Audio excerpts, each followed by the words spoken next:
Welcome to the BYOB podcast. Today we have another one of my clients, Iyari, who hails from Mexico to Australia, but has a really interesting story to tell about women in leadership and technology, entrepreneurship, probably delve into a bit of family matters as well, if you don't mind. And also, starting a business with all of those complications. So I want to welcome you to the show, and you can pronounce your name correctly and in all the different languages so that we have a clear context of that, and also introduce yourself. So welcome. Thanks, Andrew. I'm happy to be here. So Iyari is my Western pronunciation of my name. In Mexico, the main language we speak is Spanish. So in Spanish, it's pronounced Iyari. And my name actually is from an indigenous Mexican language known as Huichol. And it is actually the word that they use to refer to as your heart, spirit, and soul. And in that language, Wow. it's pronounced Ishari. I love So, that. Iyari, it's like French. yes, it is. Yes. So it does sound that way. So there is always a bit of a struggle with my name here in Australia, but I take it in my stride and I do tend to have a bit of fun with it.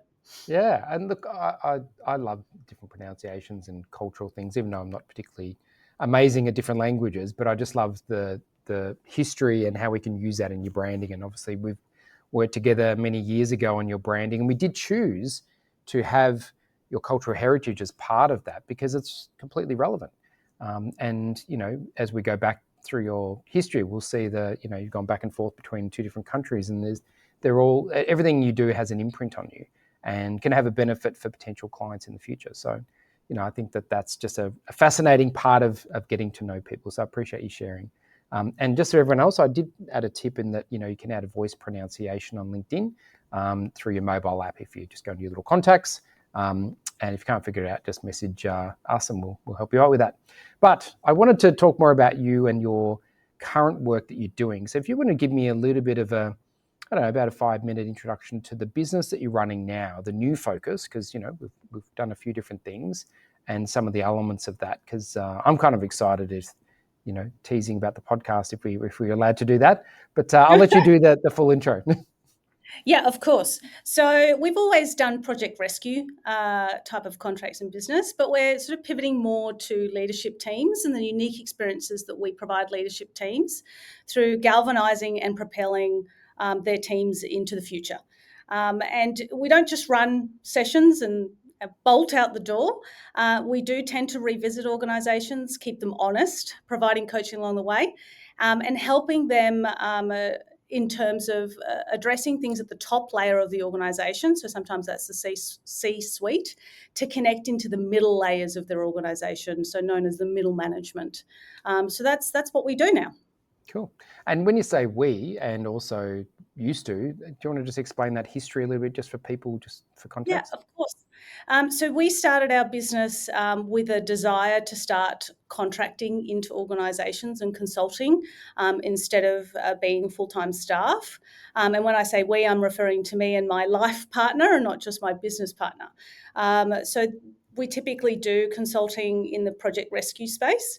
And I think as time goes on, we'll sort of shift and be more of the business that we want to be. Yeah. And you've changed the name as well, so you should tell people that just in case Yes, they want to look you up. Nucleo Group. That's who we are. Yes, it's very exciting. So Nucleo is a Spanish word, so it does sound English, but it's Spanish and it signifies centre. So the nucleus, I guess, of an organisation is where we like to kind of target through the leadership team. And that's really how we make an impact into those organisations and help them get where they want to be. Like I love that, and I know we helped with the branding, but that's where the heritage comes in, right? We've got a Spanish word; it means something. It's a cool name. It's memorable. It's Definitely cool, Andrew. Yes. that's got to be the tick on every sort of project we do. So, what sort of clients do you work with? Just so people have an understanding. So, that is it technology always, or is it any sort of project? Is it big projects, small projects? So, in the leadership space, we do tend to work with organisations that are small to medium size. In terms of the industry that they're in, we're probably agnostic because we've had experience across many different types of industries. So some examples of some of the organisations that we've sort of worked with recently include construction, also finance. We've worked with smaller organisations. I think one of the other ones was gas production. So we have experience across a range of them. Really what they have in common is that they would like somebody to come in and help them instead of trying to achieve some of these things in-house, so that they have a greater impact, and there is a level of, I guess, what would you call it? You create an experience that pushes them forward quicker. I think when you try and do things like strategy development or change and pivot direction, or potentially address behaviours or culture, it's very difficult to do that by yourself, because your colleagues kind of are looking at you going, well, aren't you a part of the problem? so so Mm. what we tend to do is come in, I guess, as independent. And we do work with the CEO, typically, sometimes with the board, to understand what are some of the challenges they've got in terms of the way that they do things, as well as where they want to get to. So we create experiences to ensure that we tick the outcomes that are required in terms of, we want a strategy. Okay, we can do that. What is it that's going to stop you in terms of making sure that that strategy comes to life? And that's where the value comes in having the sessions that we run, because we start to tackle and unpack some of the things that haven't been going so well, so that we can provide them with the ability to let some of that stuff go, and be prepared for a new future. And give them some really practical things to think about in terms of leadership development that they need to also tackle in conjunction with the outcomes that they want to seek. Mm. Yeah, cool. And you've talked me through some of the workshops and everything, and it seems very personal. And because we're dealing with humans, and so changing is complicated, and there's obviously relationships and dynamics, and so there's a lot of EQ that goes into these, as well as IQ. I can see from the outside. Definitely. And I'm very interested in humans. So I love being in this space. Like, for me, being in a room of leaders where something is playing out is so much fun for me. But it's also, I guess, a space that I am able to push into for these organisations and call some of these things out that might not be so obvious to the group, because they're Yeah, kind of in it, as yeah, opposed to I'm on the balcony looking down on it. And so help them identify where some of those sticky things are, so that they can actually talk, unpack, and move on. And it is very human centric, with some, I guess, some structures and some frameworks that really work to get the outcomes as well. yeah. Awesome. So we'll come back to that, but I wanted to go back into history and see how you got all these good skills, because not everyone can do this sort of work. So my first question is, what was your first paying job? I'm always Okay. curious about what people do. Yes. So I think at the legal age of 14 or 15, I was able to get my first paycheck at Woolies. Ah, Um, yes. So I was a Woolies checkout chick. lovely. Yes. So that was my first paying job. But at the same time, I was actually doing volunteer work as well, as a summer camp staff member. So I did kind of two In sorts of Australia, things. or Yes, in Australia. okay, So New South Wales I was in at the time, and that was yeah, my first summer camp experience, which later on, in my late teens, I actually got a paying gig to do, yeah, which cool. was running summer camps again, but for the YMCA. And that's what I was getting paid to do that work, as opposed to just volunteering. But yeah, I started off at Woolies. I didn't last very long, I don't think, Andrew. I'm pretty sure it was less than 6 months, and then I was on to greener pastures at McDonald's. Oh, And and at McDonald's, again, I don't think I lasted very long, but having those sorts of first two jobs as paying jobs, they give you a lot of training. So mm, very customer focused. In McDonald's in particular, was very focused around food safety. And I think at the time, I was also doing the drive-through. So sometimes I was in the shop by myself because it was a quieter McDonald's. And so I was doing the checkout and the drive-through at the same time. And there was someone at the back doing the prep and I was doing all the serving. So it was quite cool. I liked it. It was high intensity. Yeah. People like to be busy. It's interesting. It's they get bored if they're not. So Yes, I'm definitely one of those challenge people. people. Yeah. So the summer camp, is that really just what you're doing now, but just for adults, or A little bit. leadership, A little bit. I think separating so. Johnny and Freddie who are fighting? And Yeah, because I think when I first started summer camp, it was more about helping the crew with whatever they needed in terms of organising groups to go on activities. And on that particular camp, they also did auditorium presentations where they would get everybody together and they would do band and singing and presentations. So kind of coordinating some of that. But when I moved on to the paying gig at YMCA, it was a bit more structured. And I really enjoyed the work at that particular job because it was more around taking kids anywhere from 5-year-olds through to 15-year-olds on high octane activities. So things like rock climbing, abseiling, mountain biking through pretty rough terrain. And that was probably just for the teenagers. The little ones, I think, struggled. Canoeing, archery. So some of these activities were quite, I guess, dangerous if they weren't doing them right. So I got a lot of training around safety in those types of activities, and I enjoyed them. And I think a lot of it was about noticing when kids were kind of a little bit scared, noticing when kids were probably a little bit not scared enough, taking too many risks. yeah.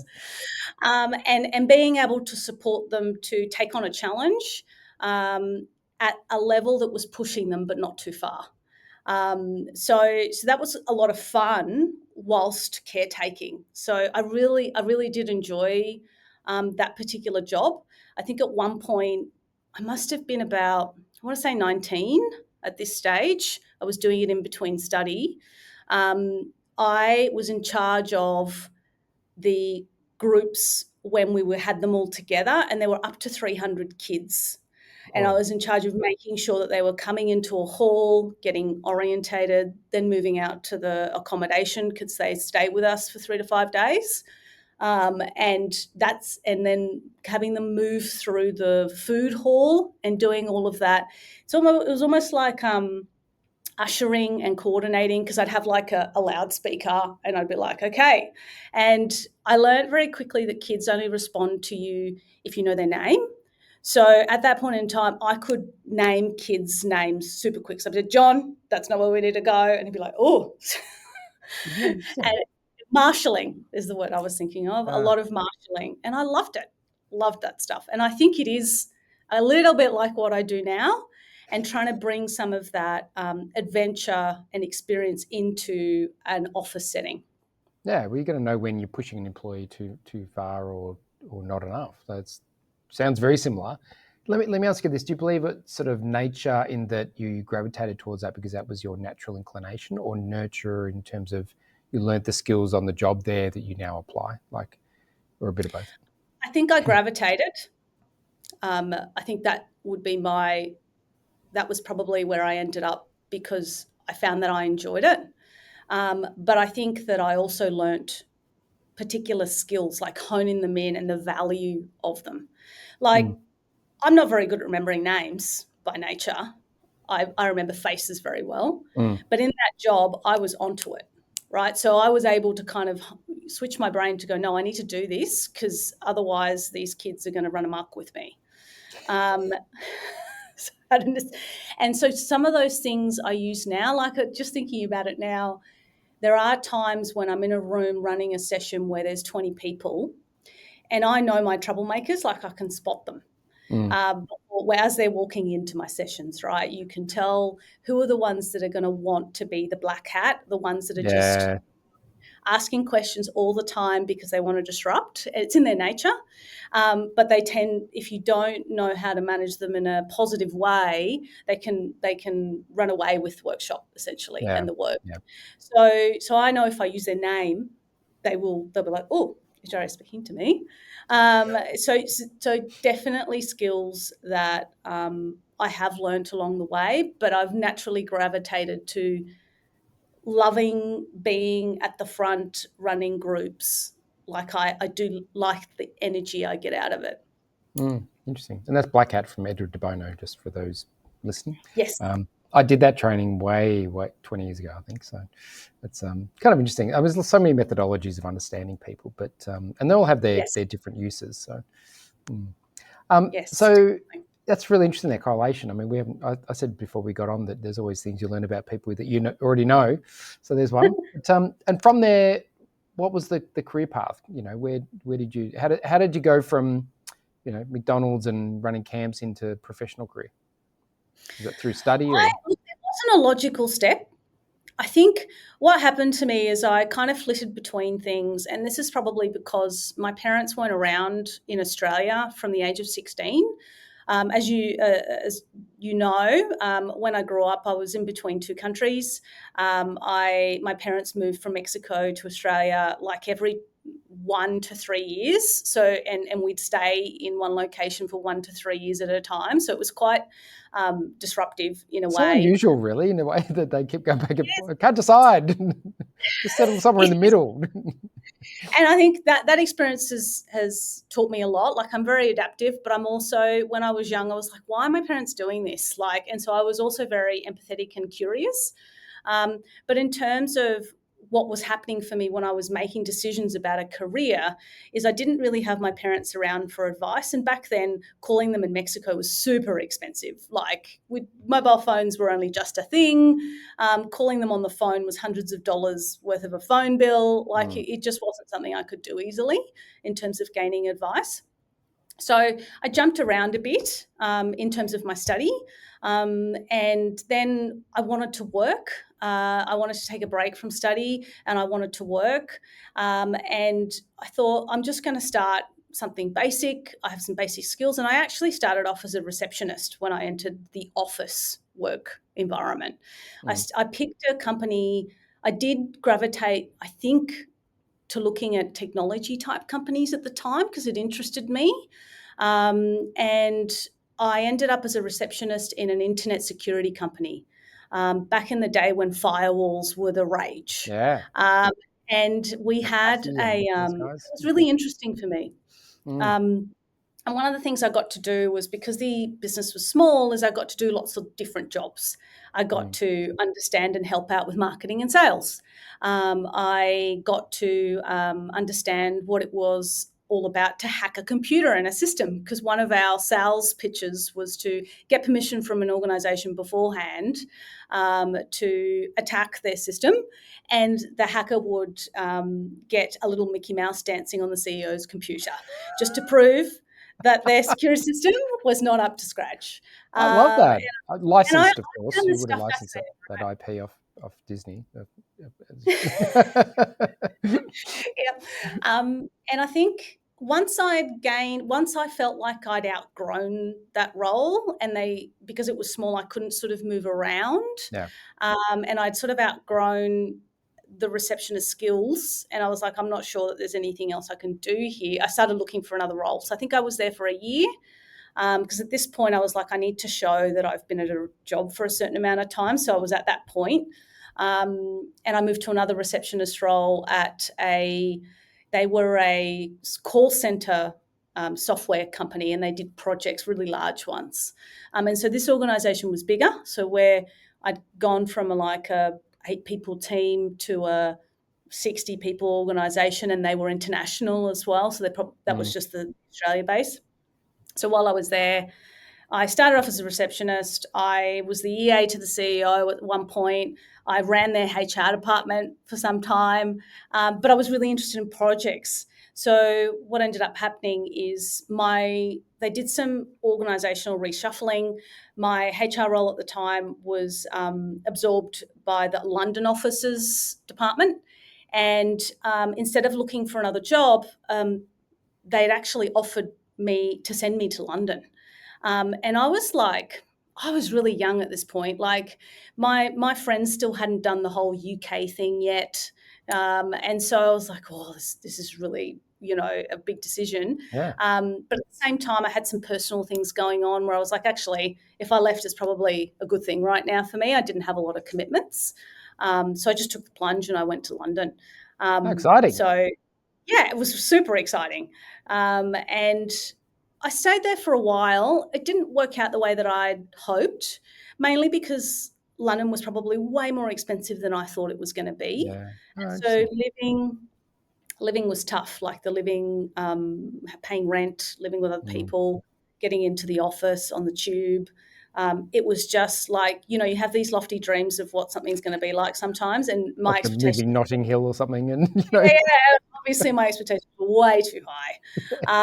there's the Beatles. Oh, there's it. And I think one of the biggest things was just how the weather, Yeah, because I people say that. only really lived in Mexico and Australia, and so the sun is like always on. And in London, it was just dreary and super cold, and I'm not great in the cold. Yeah. And I struggled because the socializing, I do like to be social, but it was always, I guess, alcohol or pub driven. Yeah. So that was Inside. quite hard. Instead of going to the beach. Yeah. Yeah, it was hard. So I was really lucky that this particular employer, I guess, valued me. And when I went to resign, they said, "Look, there's always a role for you here or back in Australia or wherever you want to go." That's cool. Yeah, and they gave me an extra month's pay, and so I thought, I'm going to Mexico. I haven't been there since I was a kid. I'd never really got a chance to see it as a country properly.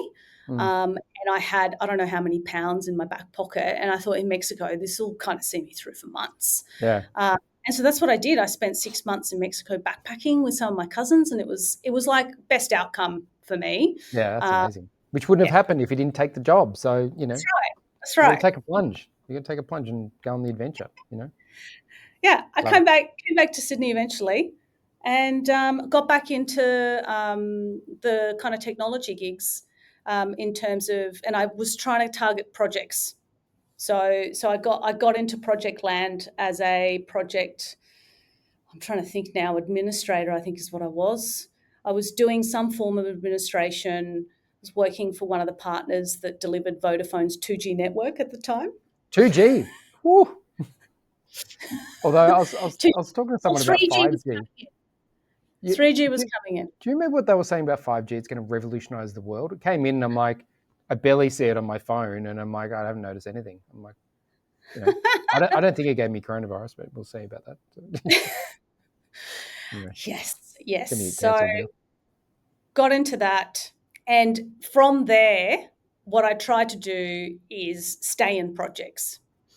So whenever I was ready to move on to something else because I'd outgrown the role and there wasn't an opportunity to do something within the organisation, I'd seek another similar project type role that could continue to lift my experience.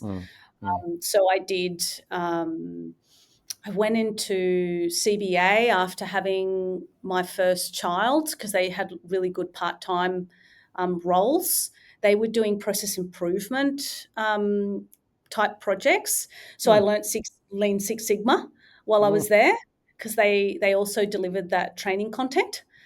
So I got to co-deliver training, so that was pretty cool. And then I got tired of the projects where you didn't see something building, like it was intangible. So I did design construct projects for about 5 years. I really loved those. They were tourism type projects, so they weren't your standard building a building. Like you had the typical disciplines, but also the creative side of construction. So they were doing like visitor centres and museums, and so we had to do interpretive design and stuff like that, and visitor experience, like making sure that the visitor experience was bang on so they could get more visitors. So all of that was really interesting, and tapped into my creative side. And I probably would have stayed at that. But again, it was a small organisation, so it was hard for me to get promoted because there just wasn't the space for me. What was your role in those? Was it PM role or? I went from I looked after all the contracting. I was doing the finance, I guess. I was doing the financial management of all the projects that they had. I started doing some of the contractor management. So when I started, I wasn't doing that. I was also doing the office management of the office, and I was the project coordinator. So I would coordinate all of the project meetings, the minutes, making sure that if a contractor had committed to doing an action, that it was followed up. I would check all the variations and approve the variations. I got into some of the accounting with another person in the office because it was linked to the finance, and I actually built them a finance management system because it was such a small business, they didn't have software. So I actually built them one. And then so some of the project skills that I started stepping into were coordinating contractors and actually managing.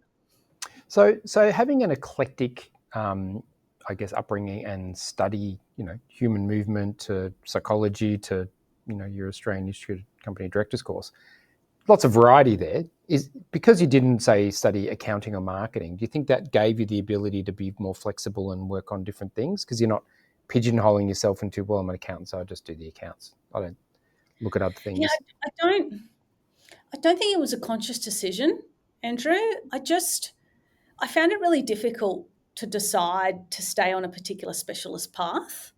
And it's probably because of my parents. So my dad's a doctor in geophysics, so it was fully expected that I would work my way through a university degree and a master's and maybe a PhD. And I think there was a bit of pressure, and I just couldn't decide on what. I think it was far easier for my father because there was a lot of social pressure when he was younger, and he just kind of stuck to something. My mum ended up studying and being a mathematician, but then when she went and started the work, she didn't like it. So she never really applied her study. So I kind of have this really logical mindset, but I also have a very creative mindset. So I love art, painting, sculpting, like those are things that I love doing. When the 6 kids don't want to interrupt my painting session. We'll talk about that. We'll talk about that. So I found that it was really hard. So by the time I was working, I kind of gave up on the notion of going back and doing proper degrees and masters, and I kind of gave up on that because I was like, actually, I can't earn money and do that anymore because it's quite a long commitment.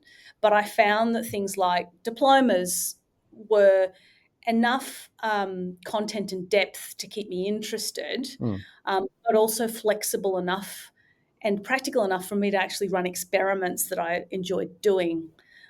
So in the end, what I've ended up doing is kind of going, okay, what's of interest right now?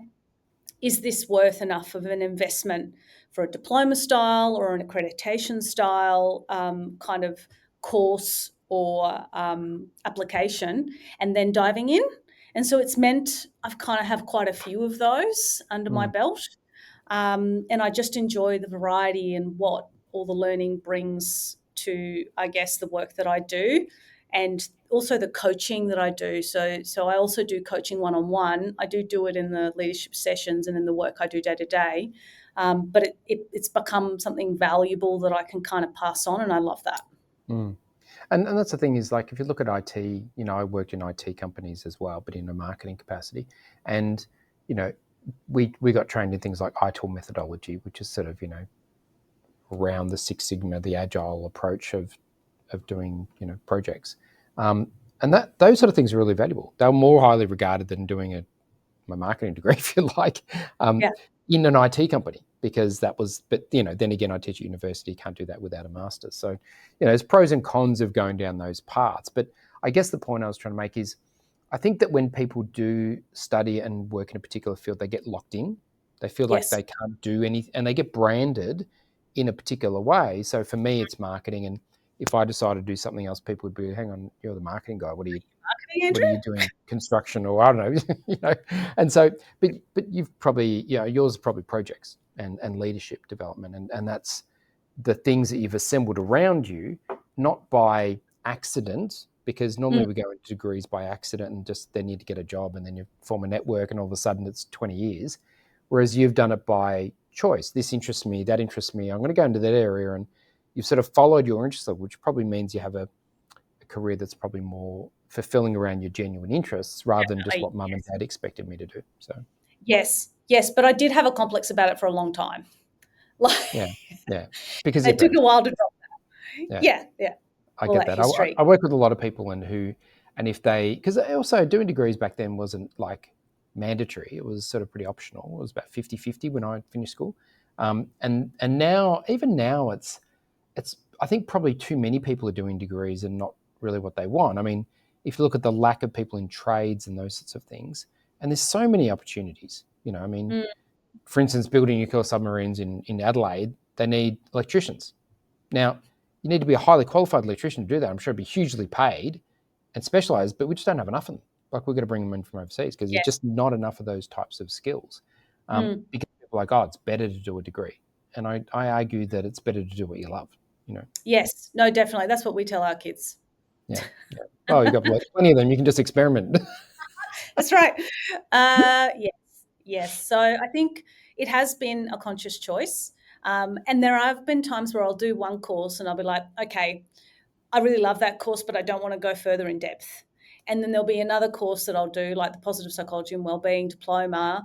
And I'll be like, I actually want to do more on this and go further in, right? And I guess that to some people, that might not be what works, but for me, it gives me the flexibility, not just on my investment in the course, but also flexibility to change my mind. Because I know that that's something for me that I am adaptable, and sometimes that it can mean that I do change my mind a bit. Yeah. Well, and that's everyone's choice. Do what you feel. So now the choice is heading towards doing your own thing a little bit more, and you're doing a lot of coaching as we talked about, but you're also, we teased the podcast before. It's not out yet, but let's talk a little bit about the new branding and what you want to do in the future. Oh, the podcast that I'm doing. Yes, of course. You're like, how could you forget it, Iyari?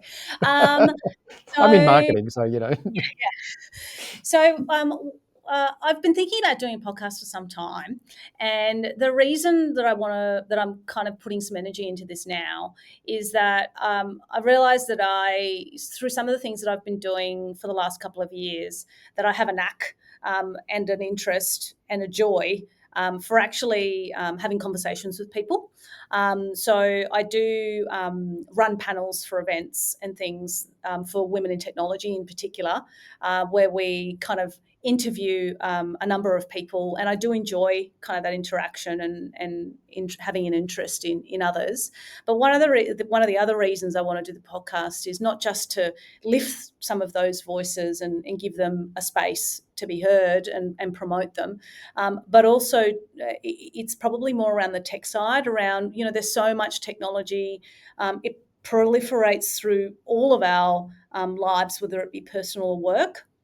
And I find that sometimes people struggle with understanding what is the new tech, how is it going to impact me, how will it impact me at work or my colleagues or my team, how do we actually interact with technology, implement it, make sure that we're using it for good. How do we avoid our children falling into dark places with technology? There are so many topics that I was like, I really want to now just get into it. And what I want to do on the podcast is, yes, bring in people that are interesting to talk to, that have experience in some of these different topics that can talk to them, but actually enable others that have basic understanding to get it in plain English, right? So to unpack it in a way that people can understand it and do something with that information, whether it be do better with protecting their own kids around some of the pitfalls, or whether it be actually being able to have a more informed conversation with their organisation around how to use AI responsibly. So there's so much we could talk about on the podcast, but that's why I want to do it. Yeah, and I love the angles there, like it's not just technology for work, but it's also at home. And I say this to parents that I talk to, because I do a lot, like you, I do coaching for people in personal branding, and it sometimes bleeds into coaching their kids or their family. And I say that if you don't understand technology, then how are you going to manage your kids' technology? Even to a social media from a basic perspective, like just having an awareness and a moderate understanding of what it actually is, rather than just your fears of what you think it is. I think it's really important, and I think you'll delve into more in-depth topics on that. I think it's really important for people just to be aware of. And then you've got the women in technology part, which I love as well, because there's a lot of the dangers I see in technology. We've spoken about this before, but is because they're programmed by a specific group of people, and they're generally middle-aged men, and a lot of them are white, and so you don't get, we've seen situations with technology in the past where they're not recognizing faces of people with different backgrounds or genders or identities, and that's an issue that should be addressed, needs to be addressed in technology. And if you had a more blended people in the background, then you're going to get more people represented in the foreground. And so, there's a lot of these sort of things that come, and the best thing to do is to arm yourself with knowledge, to address any problem. Yeah.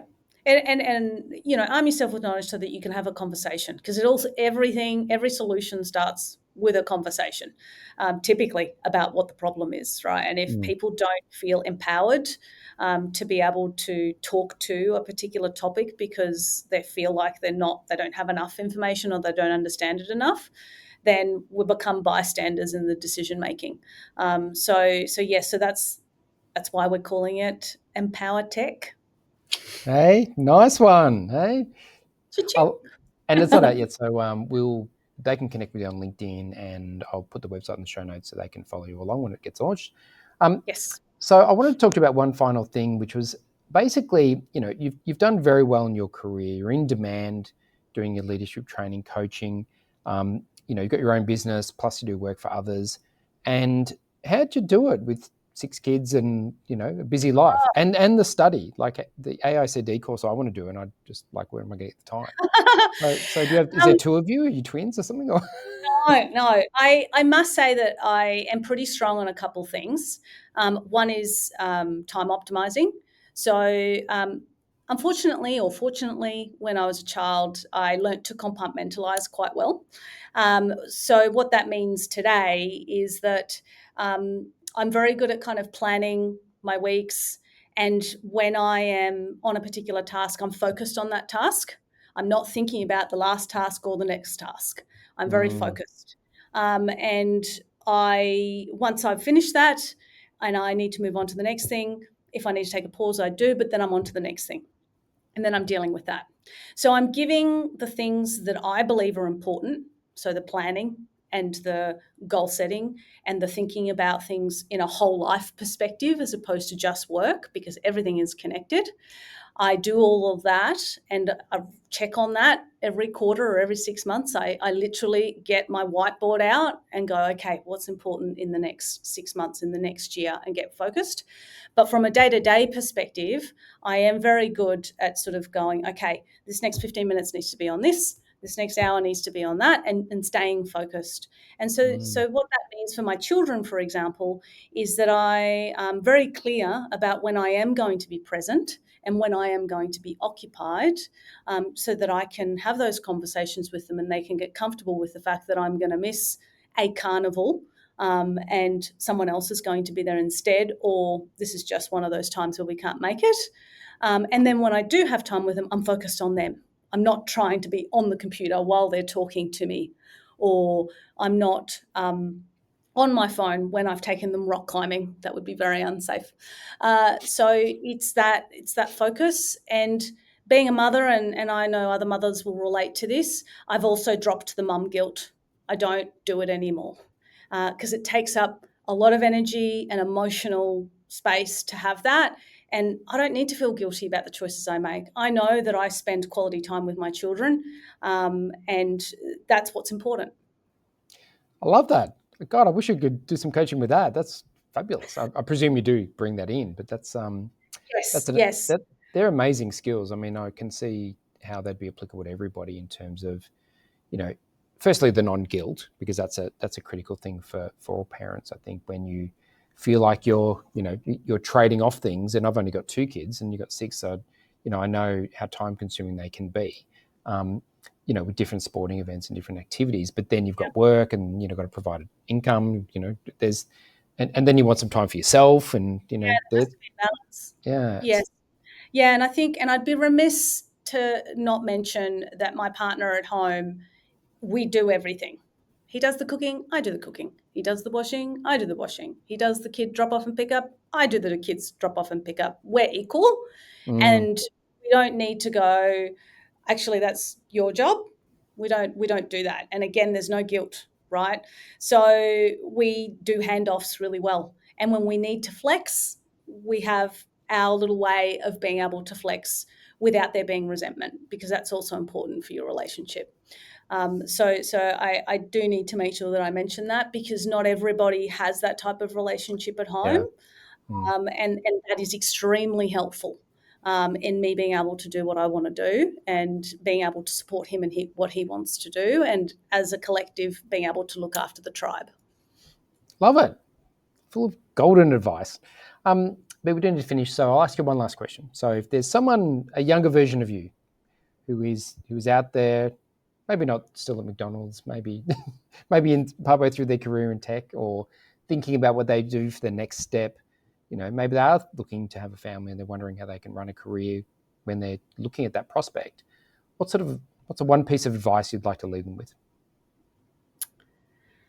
One piece is really tricky, Andrew. Yeah, 1.5. 1.5. Okay.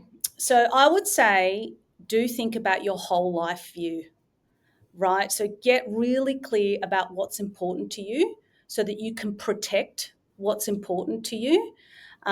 And also get focused on what's first, right? So when I say whole of life, for me, it's key relationships, finances, short-term, long-term, family, and business ideas, and health. And that's mental health, physical health. So whole of life view, get really focused so that you're able to protect it. And that way you can work out where the flex is, right? And where you can go, actually, I can flex on that, or that's not important to me, I don't need to worry about that. And write these things down. It becomes such an important exercise to do, to write these things down, and being able to look back at them when you're sort of starting to doubt, am I on the right path? Have I made the right decisions? Yes, actually, I'm making this decision for X and I'm making decision for Y, so that you can stand firm in the decisions that you're making and the values that you have. Because ultimately, all of these things come from what you value and what's important to you.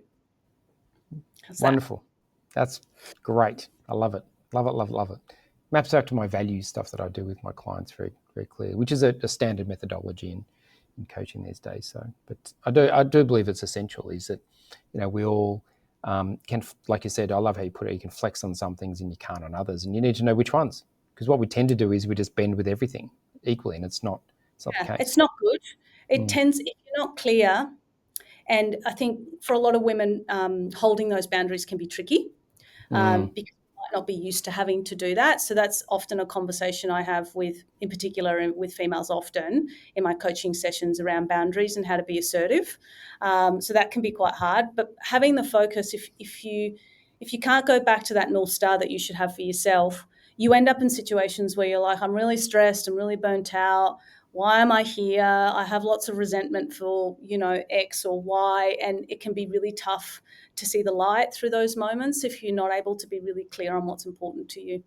Yeah, love it. Great conversation. Thank you for your time. That was a pleasure. I'm sure people get a lot of value from that. We'll put all your links in the show notes so people can contact you.